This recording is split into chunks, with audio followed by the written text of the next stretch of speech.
Bismillahi Raxmaani Raxiim. Waa qaybtii labaad cashirkii shanaad oo aan bilownay shalay oo taxanaha ahaa oo ku saabsanaa xanuunada ku dhaco qanjirka thyroidka.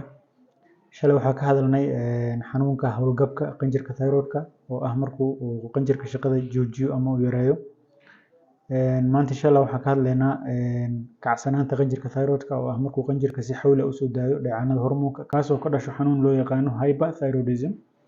Sidaan shalay soo sheegnayba dheecaanada hormoonka uu soo daayo qanjirka thyroidka jirka waxay u leeyihiin faa'iidooyin badan. Haddii yaraadaan dhibaato keenaan, haddii siyaadaan dhibaato keenaan. Haddii siyaadaan dhibaatooyinka ay keenaan waxaa ka mid ah qofka miisaankiisa si dhaqso ah ku lumo, gaajo, dhidid badan, wadne garaac, caloosho jilcan ama saxaro badan ama shuban, wadnaho gariir laga dareemo. Waxaa kaloo la dareemaa murqo xanuun, hurdo xumo, walwal, fakar. Mararka qaarna wuxuu keenaa xanuunka depressionka ama niyad jabka loo yaqaano. Xanuunkan wuxuu kaga duwan yahay xanuunkii hore in kan la isku arki karo badanaa dadka qabo in dhuunta ay barran tahay ama kuus ay ku taalo.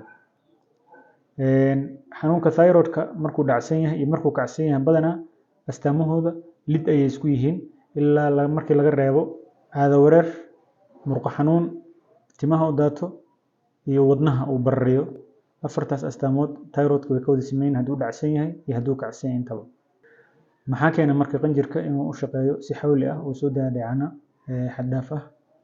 Sidii shalay baan soo sheegay, isla ciladihii oo kale ayaa ku dhaco qanjirka oo ah in difaaca jirka uu weeraro unugyada soo daayo dheecaanka hormoonka kaasoo keenaya in unuggii uu si xad dhaaf ah dheecaan u soo daayo kaas oo ka mid ah qayb kacsanaanta thyroidka ah loona yaqaano Graves' disease.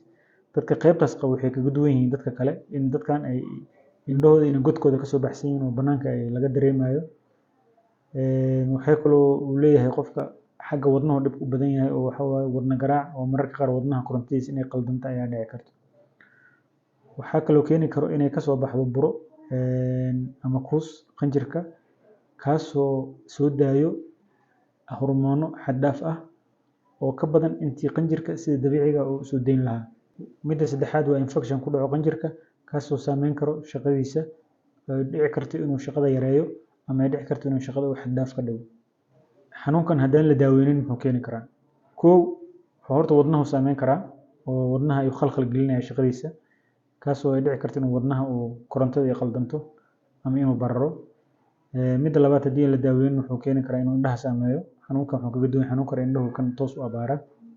Indhahu ku bararayo, indhaha oo cadaadis gadaal kaasoo fuulayo oo aad dareemayso inay soo bixi rabaan. Indhaha oo dareemayso inay qashin kaaga jiraan. Indhaha oo sidii weershihii oo kale laba wax u arkaysid. Aragga oo daciifo. Haddii aan intaas aan laga gaarin wuxuu keeni karaa inuu aragga kaa tagsiyo oo aragga kaa lumayo keeni karaa. Sidoo kale xanuunkan haddii la daaweynin wuxuu baabi'iyaa lafaha. Maxaa yeelay thyroidka markuu jirka ku bato hormoonkiisa calciumka ayuu u diidaa inuu jirka ka faa'iideysto. Sidaa darteed wuxuu keenaa xanuun loo yaqaano lafa beel ama lafa burbur kaasoo iyadana ku badan dadka waayeelada ah khaasatan haweenka. Kaas waa muhiim waana cillad ku badan bulshadeena aanan aqoon badan loo lahayn. Isagana cashir gooni ayaa insha Allah hadduu Ilaahay idmo aan ka diyaarin doonaa. Sidoo kale xanuunkan haddii la daaweynin wuxuu keeni karaa wax loo yaqaano thyroid crisis oo ah inuu qofka galo xaalad emergency ah oo nafsidiisa halis gelin karta kaasoo markuu thyroidka xadkii loogu talagalay qofku bini'aadamku adkeysan lahaa uu dhaafo inuu qofka confuse noqdo oo isku dardarsamo oo calwasaad sidii qof oo maskaxda laga galay kul inuu noqdo. Waana marxalad halis ah qofku u baahan yahay in si degdeg wax looga qabto haddii kale waxa waaye stroke ayaa ku dhici kara. Sidee marka xanuunkan loo baaraa? Labada xanuunba waxa ugu horreeya laga bilaabo horta waxa waaye in shaqada la baaro qanjirka la fiiriyo inuu kacsan yahay in kale. Midda labaad haddii dhuunta lagu arko buro ama kuus in la saaro computer oo la ogaado buradaas nooca ay tahay. Xanuunkan marka sidee loo daaweeyaa? Xanuunkan waxaa loo daaweeyaa hormoonadaas kacsan in la yareeyo oo la dejiyo qofka daawooyin la siiyaa oo lagu dejinayo. Midda labaad iyadana waxaa la siiyaa qofka daawooyin wadnaha culeyska ka yareynayo maadaama garaaciisa uu ziyaado yahay. Ay dhici karto garaacaas oo ziyaadada inuu keeni karo inuu wadnaha qaldamo korontadiisa.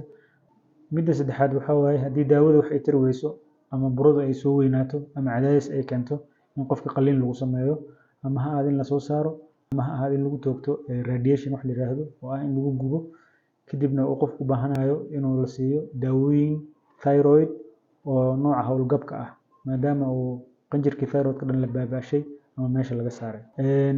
intaas ayaan kusoo koobaynaa maanta cashirkeennii labaad. Cashirka saddexaad oo ka mid ah taxanaha thyroidka waxaan kusoo bandhigi doonaa burooyinka ku dhaco thyroidka, noocyada u kala baxaan, kuwa oo halista keeni kara iyo kuwa aan halista ahayn, siyaabaha loo xalliyo. Waana mahadsantihiin.